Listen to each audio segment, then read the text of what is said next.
1절부터 4절 우리 같이 한번 읽어보겠습니다. 다 같이 봉독합니다.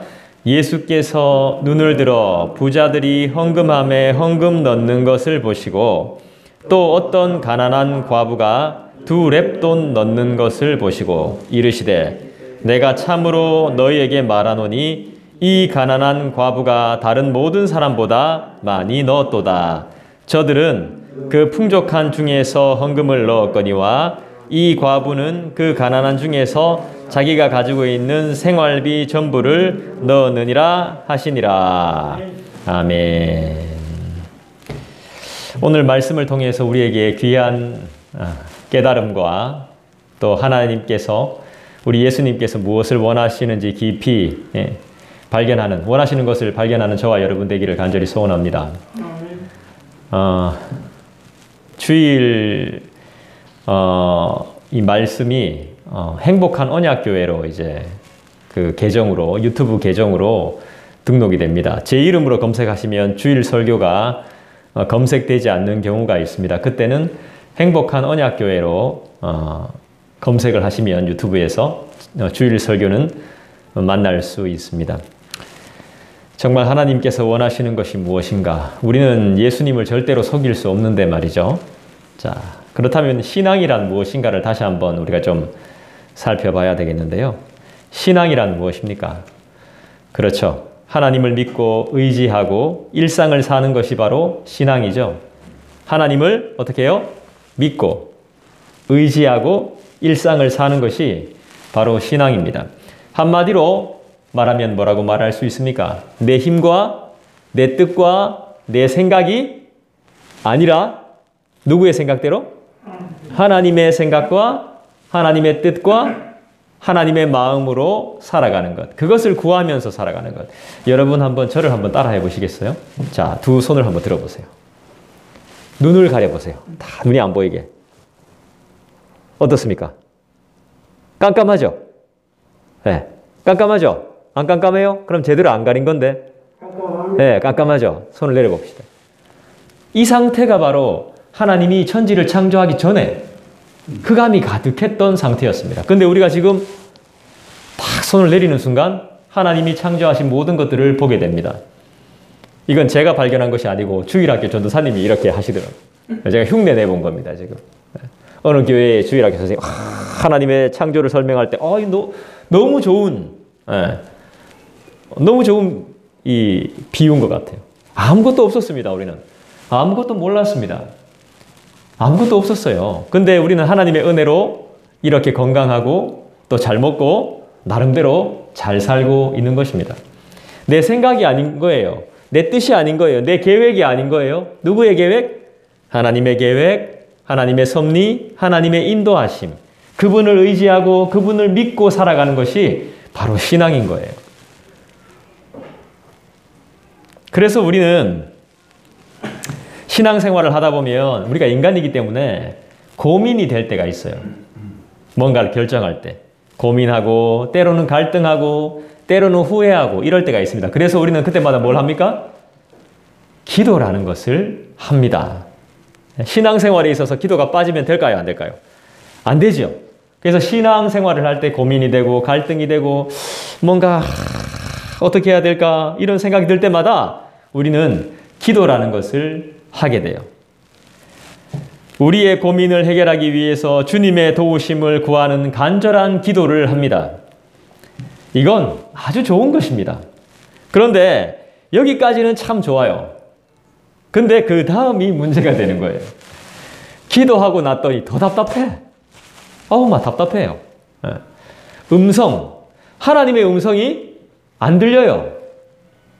그리고 어떻게 해야 될지 더 모르겠어요. 그래서 막 답답한 거예요. 너무너무 답답해요. 고민이 속 시원하게 해결이 안 된다는 거예요.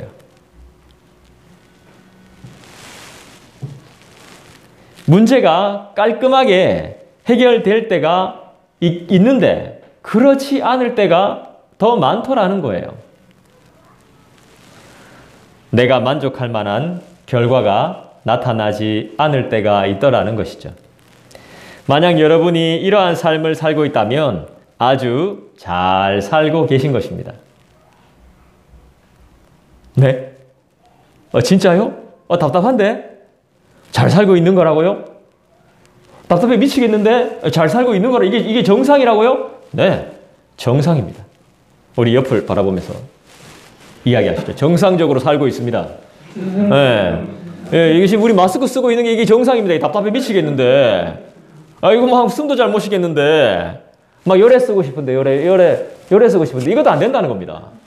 예. 안 된다. 이를 써야 된다는 거예요. 이게 다 같이요. 정상. 예, 정상이라는 겁니다. 신앙은 왜냐하면 저와 여러분의 만족을 위해서 사는 게 아니거든요. 내 계획과 내 뜻대로 사는 것이 아니거든요. 그렇기 때문에 답답함을 안고 사는 거거든요. 얼마나 답답합니까, 여러분? 사는 게. 내 옆에 있는 사람만 봐도 참 답답하다. 이런 생각이 들잖아요. 왜 저래 살고? 왜 저런 거? 왜 저거밖에 안 되는 거? 하면서 답답할 때가 얼마나 많습니까? 요래 좀 해줬으면 좋겠는데 요래 안 하잖아요. 요래 좀 해봐라. 이렇게 하면 막 약 올리잖아. 요래? 막 이렇게 하면 약 올리잖아. 얼마나 답답합니까? 그래서 모든 일이 우리의 뜻대로 이루어지지 않아요. 하나님께서 이 답답함이라는 것을 통해서 우리를 부지런히 훈련시켜 나가고 계신 것이죠. 지금 여러분은 정말 엄청난 훈련을 소화하고 계신 거예요. 오늘 본문 말씀도 여러분이 보고 싶어서, 여러분이 듣고 싶어서 보고 듣는 것이 아닙니다. 오늘 설교의 내용도 여러분이 듣고 싶어서 선택하신 것이 아니에요. 우리 인생은 여러분의 뜻과 계획대로 되지 않는 부분이 많습니다. 누군가에 의해서, 예를 들면은 자녀들은 부모로 인해서, 부모는 자녀로 인해서 여러 가지 제재를 받을 때가 상당히 많습니다. 그리고 우리는 하나님으로 인해서 우리의 뜻을 다 펼칠 수 없을 때가 많습니다. 펼칠 수 없습니다. 하나님으로 인해서. 내 계획대로 절대로 안 됩니다. 왜 그렇습니까? 우리는 내 뜻대로 사는 존재가 아니기 때문입니다. 된다 했는데 안 되는 이유가 뭐죠? 의외로 단순합니다. 하나님의 뜻이 아니기 때문입니다. 그걸 알아야 됩니다. 그러니까 우리의 삶에서 가장 중요한 것은 하나님의 뜻이 무엇인가를 찾아야 되는 것이죠. 우리에게 일어나는 모든 일들은 그냥 되어진 것이 없습니다. 만남도 마찬가지죠. 이유 없이, 뜻 없이 만나는 관계는 전혀 없어요. 다 하나님의 계획과 섭리와 인도하심이 다 있다는 것이죠. 그렇다고 해서 막 큰일 당한 사람 있잖아요. 큰 슬픔에 빠진 사람을 위로한답시고 하나님의 뜻이 있겠지. 이거 조심해야 됩니다. 큰일 당한 사람들한테. 다 하나님의 계획하심이 있을 거야. 맞죠? 맞는 말입니다. 근데 이거 상당히 지혜 있게 잘해야 됩니다. 이런 말들을. 어설프게 위로했다가는 어떻게 될까요? 원수됩니다. 내 생각대로 위로했다가는 큰일 납니다. 내가 아무리 겪어봐도 한 인생을 위로할 때는 정말 조심히 해야 됩니다. 특히나 부모님이 돌아가셨거나 아니면 사랑하는 사람이 이 세상을 떠났을 때 다 뜻이 있어. 하나님의 뜻이야. 이렇게 말하면 큰일 납니다. 맞는 말인데도 큰일 나요. 또 어떤 분은 너무 직설적으로 말하는 분들도 계시더구만요. 죄가 많아서 그렇지. 이때까지 똑바로 못 살았으니까 그렇지. 이거 큰일 납니다. 맞는 말인데 큰일 나요. 조심하라고. 앞으로 더 조심하라고. 이거 큰일 납니다. 이런 잘못했다가, 이런 말 잘못했다가 큰일 나요. 그냥 속으로만 생각해야 돼요. 속으로만 생각했다 두 키 나쁘네. 이렇게 말하느니 차라리 연락 안 하고 말 안 하는 게 차라리 나아요.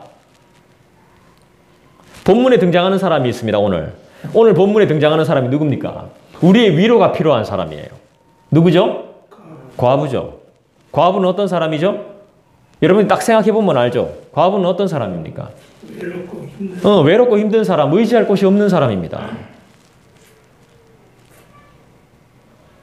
과부라는 사람은 따로 설명하지 않아도 어떤 사람인지 분명히 압니다. 일단 과부된 사람은 형편이 여유롭지 못합니다. 이 당시는 더더욱 그렇습니다.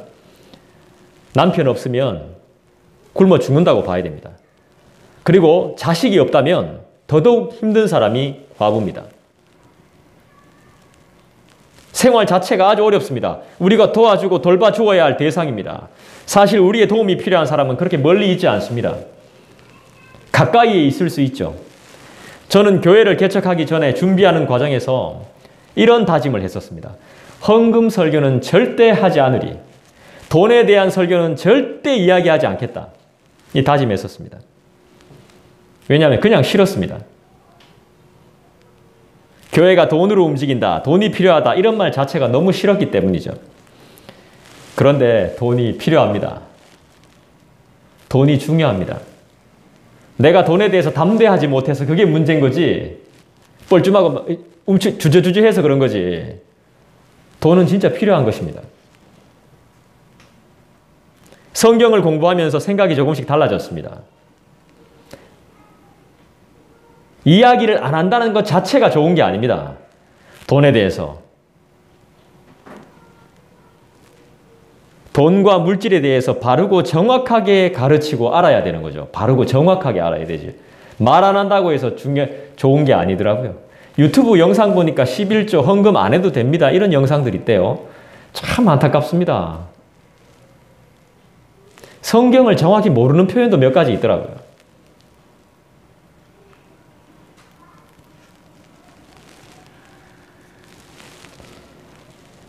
저처럼 부정적인 생각이 많은 분들이 그런 영상들을 많이 올렸더라고요. 제가 많이 봤습니다. 그런 거.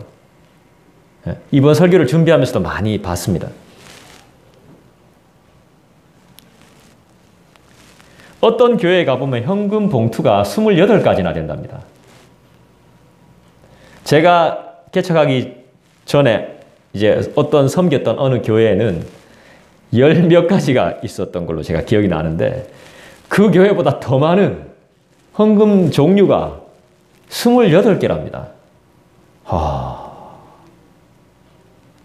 저는 깜짝 놀랐습니다. 야, 대단하다. 어떻게 28개나 되는 거지?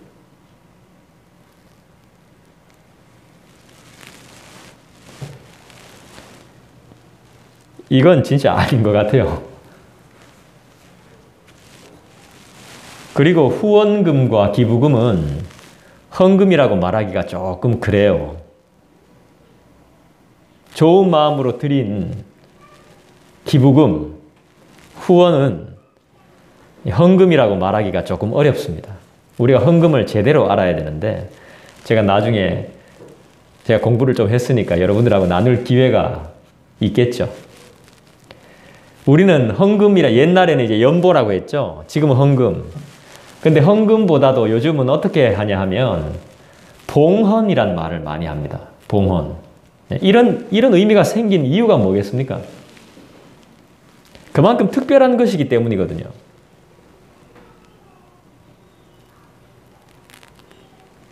저희 교회는 누군가의 희생, 또 후원, 기부로 시작이 되어졌다고 해도 과언이 아닙니다.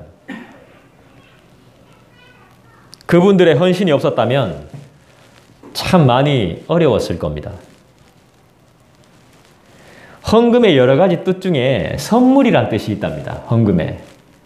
선물이란 뜻이 있대요. 저도 이번에 처음 알았는데 좋은 말인 것 같아서 여러분들에게 소개해 드릴게요. 선물이란 뜻이 있답니다. 여러분은 다른 사람한테 선물하실 때 보통 어떻게 선물하십니까?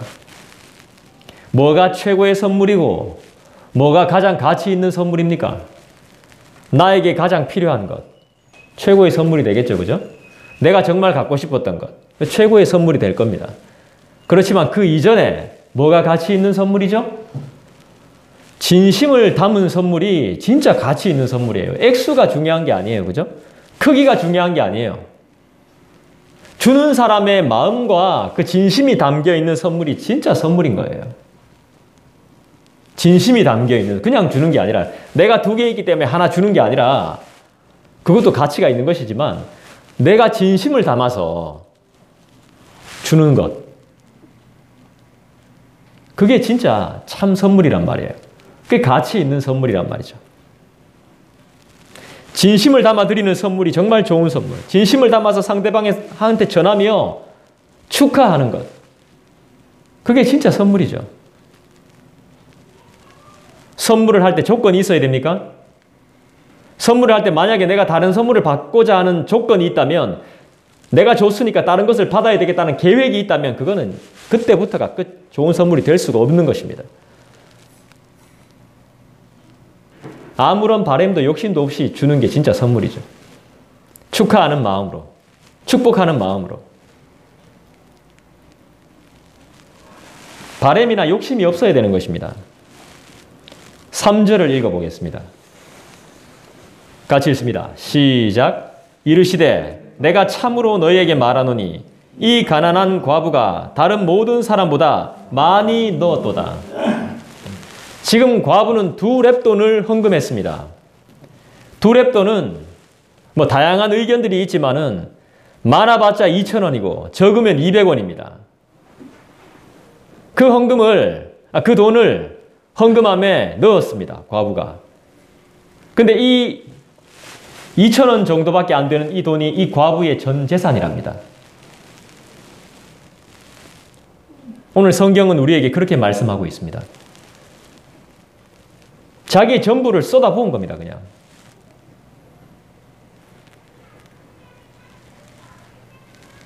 (3절) 보니까 어떤 생각이 듭니까? 예수님께서 어떻게 말씀하셨죠? 이르시되 뭐라고 말씀하셨습니까? 참으로 라고 말씀하셨어요. 그 참으로라는 단어가 보여요? 참으로. 예수님은 늘 참으로 말씀하세요. 나처럼 어떤 누군가의 어떤 사람처럼 거짓말 안 해요. 리더와 팔로워가 같이 사장과 직원이 원장과 직원이 함께 갈 수 있는 그 원동력은 뭘까요? 영원히 함께 할 수 있는 원동력. 진심이거든, 진심. 같은 마음, 진심. 근데 누구 하나가 거짓말을 하면 그 관계는 영원할 수가 없어요.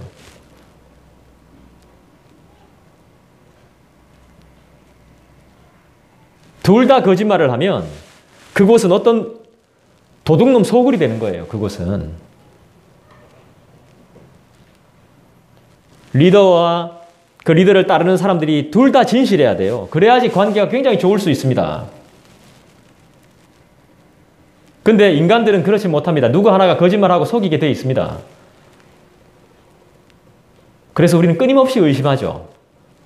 끊임없이 믿지 못하는 그런 불행함을 살고 있습니다.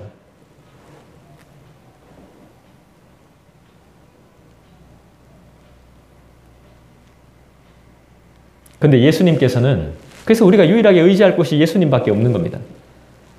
거짓말을 너무 잘하는 나도 믿을 곳이 예수님밖에 없는 겁니다. 참으로, 예수님은 항상 참으로 말씀하셨습니다. 거짓으로 말씀하신 적이 없습니다. 그래서 우리 예수님은 참 하나님이십니다. 할렐루야. 2절도 한번 볼까요? 같이 읽습니다. 시작. 또 어떤 가난한 과부가 2렙돈 넣는 것을 보시고, 예수님은 남들이 안 보는 것들까지 다 보고 계십니다. 우리를 다 아신다는 말이죠. 나와 여러분을 너무 잘 아십니다. 저와 여러분을 확실하게 아시는 분이 우리 주 예수님인 줄 믿습니다. 2절에 소개된 과부는 어떤 형편에 처한 과부죠? 3절에도 나옵니다만은 부자 과부가 아니라 가난한 과부입니다. 과부에 대해서 아예 성경은 아예 전제를 깔고 말씀합니다. 가난하다고.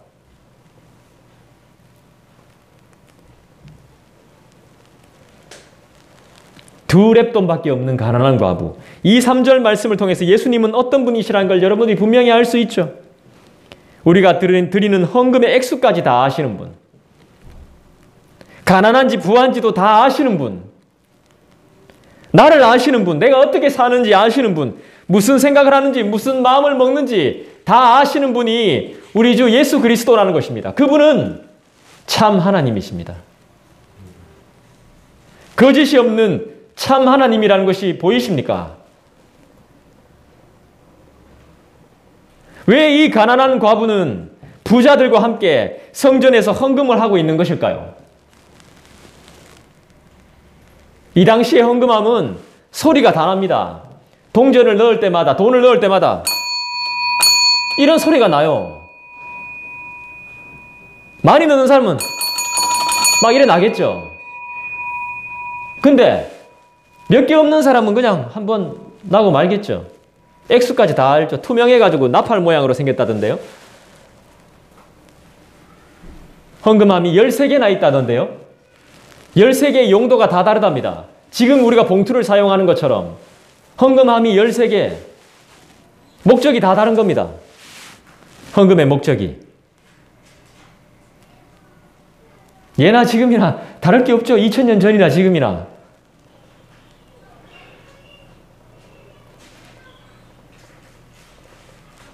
헌금은 많이 하고 적게 하고가 중요한 게 아니라 진실하게 해야 됩니다. 진실하게. 정말로 진실하게 주님 앞에 드리는 것입니다. 그 다음에 사용되어지는 건 여러분들이 관여할 필요가 없습니다.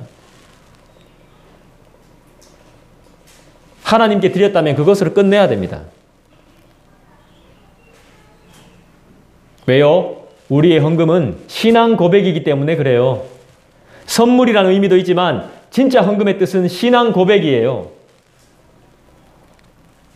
저는 제 모든 수입이 하나님께서 주신 것임을 믿습니다. 나와 우리의 삶을 책임져 주심을 믿습니다.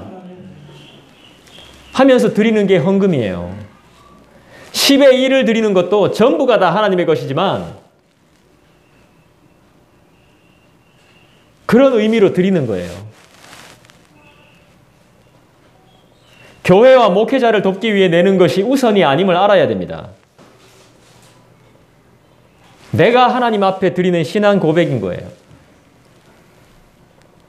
다 드릴 수 없어 안타깝지만 그래도 이걸 하나님께 드립니다.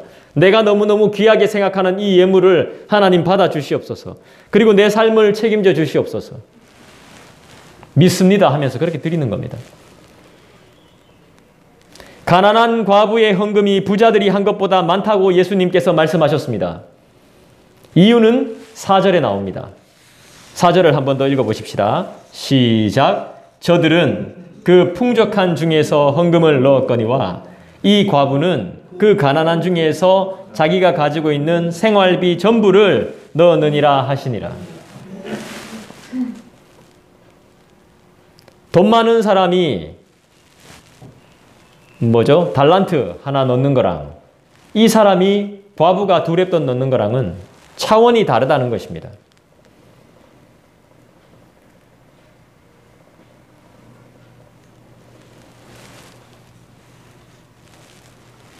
자신의 전부를 넣었습니다. 이 과부의 전부는 무엇이죠? 주님이었나 봅니다. 이 과부의 전부는 하나님이었나 봐요. 돈보다 주님이 더 중요했나 봅니다. 그러니까 생활비 전부를 다 드릴 수 있는 거겠죠. 그런데 저는 생각이 조금 다릅니다. 말씀을 좀 다른 각도에서 보고 싶고 볼 필요가 있다고도 생각이 되어집니다. 근데 이때 여러분 요것만 보면 안 됩니다. 요것만 보면 과부가 잘했다. 다른 사람들이 못했다. 이렇게 평가가 되어지는데 그래서 우리도 헌금 많이 하자. 이렇게 되어지거든요. 근데 여기서 끝내면 안 돼요. 헌금은 많이 하는 게 아니라 잘해야 되는 거거든요. 여기서 뭘 우리가 봐야 되냐면 지금의 이 성경 누가복음 21장의 배경이 어떤 배경인지를 알아야 됩니다. 지금 이 배경은 성전을 건축하고 있는 상태입니다. 성전을 리모델링하고 있습니다. 스룹바벨 성전에서 2배로 키워서 헤롯 성전으로 만드는 과정입니다. 지금. 이 리모델링 과정이 84년 걸렸답니다. 헤롯이 유대인들의 환심을 사기 위해서. 백성들의 환심을 사기 위해서. 성전을 건축하면 유대 사람들이 좋아하나 보죠. 네. 그래서 지금 막대한 헌금을 거두고 있는 상황입니다. 이 상황을 알아야 됩니다. 어느 정도. 배경. 왜 과부가 이렇게까지 와서 자기 생활비를 전부 다 넣을 수밖에 없는 상황인지 그걸 알아야 되는 겁니다. 이런 배경을 잘 모르면 설교가 윤리적인 설교로 끝날 수밖에 없는 거죠. 옛 성전이 너무 오래되었으니까 새롭게 성전을 건축하고 리모델링을 2배로 키워서 요만한 거를 이따만하게 키워서 안에 장식을, 겉에 장식을 전부 다 리모델링 하는데 몇 년? 80년. 얼마나 잘 지었길래 80년이 걸리는 거야. 제가 알기로는 겉에가 다 금이었답니다. 금. 나중에 이제 이 헤롯 성전이 무너지죠. 불타죠. 불타니까 금이 줄줄줄줄줄 막 흘러내리는 거예요. 그걸 로마 병사들이 다 막 캐가고 이랬어요. 그렇게 화려하게 지은 성전이 5절, 6절 볼까요? 어떻게 되는지. 자, 5절, 6절 봅시다. 같이 읽어볼까요? 시작. 어떤 사람들이 성전을 가리켜 그 아름다운 돌과 헌물로 꾸민 것을 말하매 예수께서 이르시되 너희 보는 이것들이 날이 이르면 돌 하나도 돌 위에 남지 않고 다 네, 인간들이 지은 것은 이렇게 다 무너지게 되어 있습니다. 인간의 계획은 언젠간 다 망하게 되어 있다 이겁니다. 그래서 여러분 쓸데없는 계획을 세우지 마십시오. 주님의 뜻이 아닌 나의 계획으로 모든 걸 세우면 언젠간 이렇게 무너지게 되어 있습니다. 그때 무너질 때 나도 거기 깔려 죽는 거예요. 죽음이 따로 있는 줄 아세요? 아니, 멀리 있지 않아요.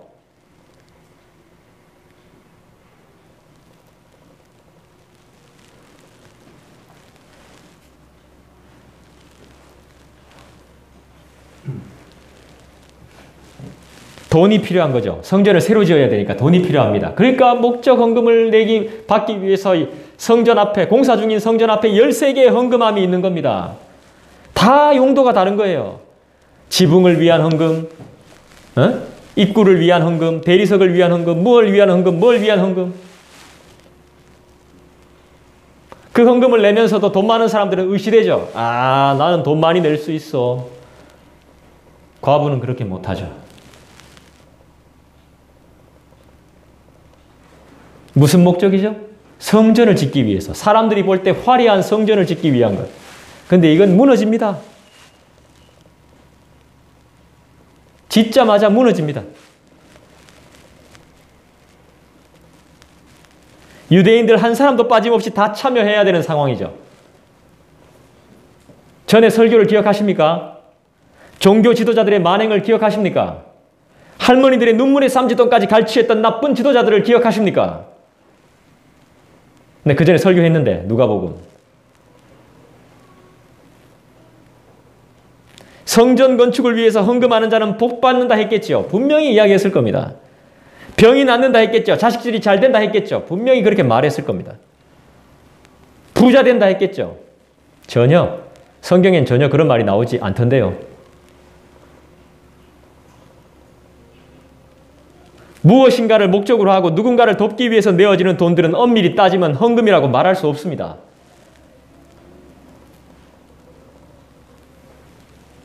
목적 헌금이란 말은 정말 좋은 말이지만 정확한 표현은 아닌 것 같습니다.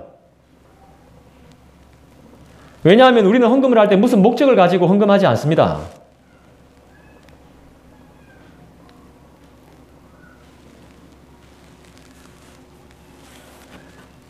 가난한 과부의 헌금에 대한 설교는 여러분들이 정말 많이 들어보셨을 겁니다. 어떤 분들은 재산의 전부를 드린 가난한 과부의 모습을 예수님이 보시면서 기뻐하셨다 그랬는데 성경에 예수님이 기뻐하셨다, 칭찬하셨다는 말이 어디 나옵니까 지금? 아무도 안 나와요. 말 자체가 없어요. 원어적으로도 그런 뜻이 하나도 없어요. 내가 그래서 찾아봤어요. 진짜 하나님이 예수님께서 칭찬하셨나? 이게 칭찬의 의미인가? 아니에요. 전부를 갖다 바쳤다고 해서 예수님이 칭찬하신 게 아니에요. 칭찬하실 수가 없는 상황이에요, 지금.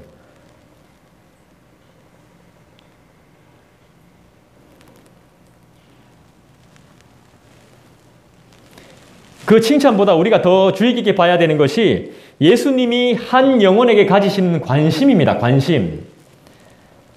여러분들은 내 주위 사람들에게 얼마나 많은 관심을 가지고, 아니, 많은 것도 아니야. 관심을 가지고 있잖아요. 그죠? 그 관심을 말하는 거예요, 관심. 한 과부의 가난하다고 하는 형편, 헌금하는 액수 생활비 전액을 알고 계시는 예수님이 우리의 삶을 모르실까요? 우리의 형편을 모르실까요? 다 알고 계십니다. 필요하면 그분께 구해야 됩니다. 그분께.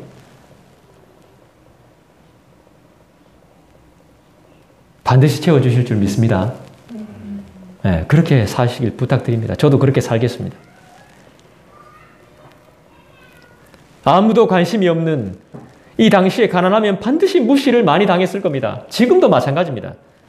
가난하면 무시를 당합니다. 저도 무시했었지 싶습니다.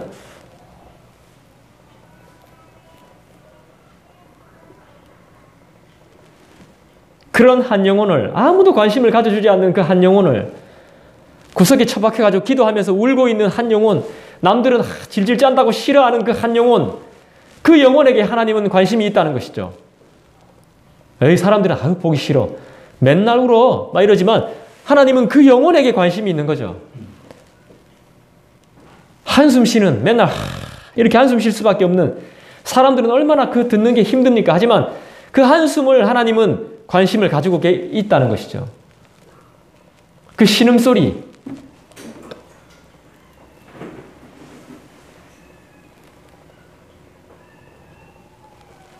그 하나님이 지금 나를 보고 계십니다. 이 상황을 전체를 다 알고 계신 예수께서 지금 나를 보고 있다는 말입니다.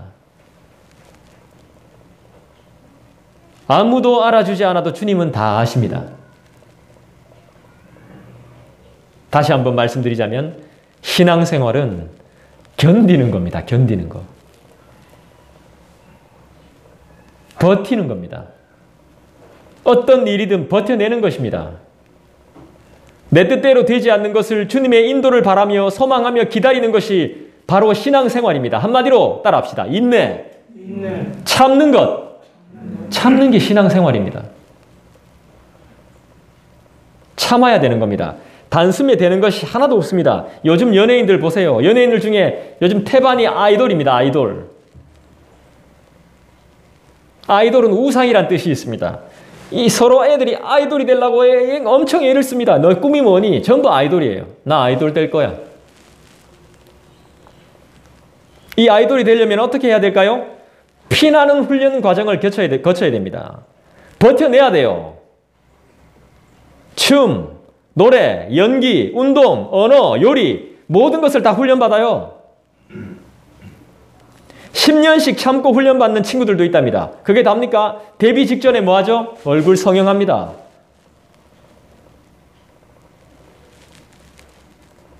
살도 빼야 되고 몸짱 돼야 돼요. 하기 싫어도 무서워도 다 수술해야 돼요. 내 몸이 내 몸이 아니에요. 나 어떻게 그렇게 하는지 모르겠어요. 사람 독해요. 그렇게 독해야 아이돌로 데뷔할까 말까예요. 지금 TV 나오는 애들 다 그런 애들이에요. 그래도 인정받을까 말까예요. 자신이 하고 싶은 일들을 위해서, 꿈을 위해서 이렇게 노력하고 인내하며 기다리고 따듬어가고 만들어가는데 우리는 지금 잘하고 있는 걸까요? 그분의 뜻을 기다리며 잘 살고 계시겠죠? 여러분, 프로와 아마의 차이가 뭡니까? 프로와 아마의 차이. 큰 차이 없습니다. 딱 한 개의 차이밖에 없습니다. 아마는 보이는 것만 보고요. 프로는 보이지 않는 것을 본답니다. 보이지 않는 것. 볼 수 없는 것을 보는 게 프로입니다. 실력은 비슷비슷해요. 아마나 프로나. 아마가 프로보다 더 잘하는 사람도 있답니다. 그런데 눈이 다른 거예요. 보는 게. 시야가 다른 겁니다.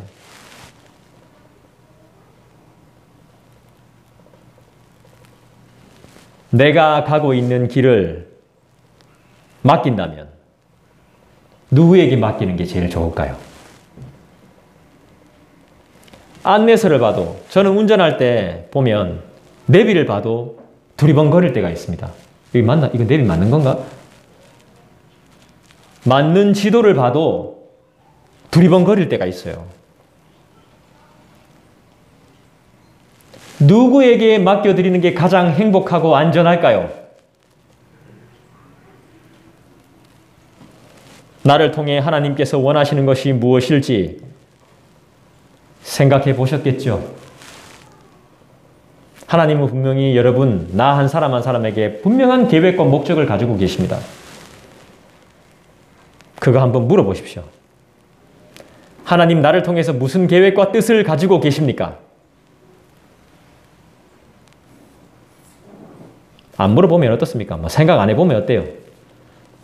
그래서 우리가 지금 말씀 듣는 거 아니겠습니까? 지금부터 시작하면 되는 거잖아요. 누구도 완벽하지 않습니다. 누구나 실수할 수 있습니다. 남을 용서하고 자신을 용서하십시다. 더 늦기 전에 주님의 뜻을 구하면서 버텨보십시다. 할렐루야! 근데 버티려면 어떻게 버텨야 될까요? 따라합시다. 믿음으로. 믿음이 있어야 버틸 수 있습니다. 믿음 없으면 못 버팁니다. 정말 겨자씨만한 보이지 않는 파리 한 마리에 뒷다리에 보일까 말까 하는 털, 이 정도의 믿음이 있으면 버틸 수 있습니다.